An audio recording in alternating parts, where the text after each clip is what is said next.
पुसद तालुक्यात वाहतुकीच्या अराजकाला ट्रॅफिक विभागाचा आशीर्वाद. नमस्कार, आपण पाहत आहात GR महाराष्ट्र. यवतमाळ जिल्ह्यातील पुसद तालुक्यात वाहतुकीच्या नियमांचा उघड भंग होत असल्याची धक्कादायक बाब समोर येत आहे. शाळकरी मुलांना शाळेत व शाळेतून घरी सोडणाऱ्या ऑटो रिक्षा चालकांचा मनमानी कारभार सुरूच. सकाळी व संध्याकाळच्या वेळी हे ऑटो ओव्हरलोड होऊन धावतात, ज्यात मुले बाहेर लटकत, पाय बाहेर काढून आणि दाटीवाटीने बसून जीवघेणा प्रवास करतात.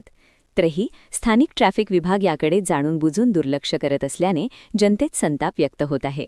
या प्रकरणी कारवाईची मागणी जोर धरत आहे. इथे रोजच्या दृश्यात ऑटो रिक्षांमध्ये मुले असुरक्षितपणे बसलेली दिसतात.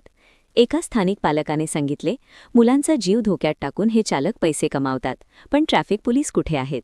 याशिवाय महत्त्वाची बाब म्हणजे प्रवासी वाहतुकीसाठी पुसद, माहूर, पुसद ते उमरखेड वापरल्या जाणाऱ्या प्रायव्हेट क्लोजर गाड्यांमध्येही लोक उभे राहून प्रवास करतात, ज्यामुळे अपघाताचा धोका वाढला आहे. या क्लोजर गाड्यांना परमिट आहे की नाही, काही गाड्या एक्सपायरसुद्धा आहेत. गाडीचा किंवा ऑटोचा इन्शुरन्स आहे की नाही, याला जबाबदार कोण? ट्रॅफिक विभाग की वाहन चालक? हा प्रश्न आता मोठा उपस्थित झाला आहे.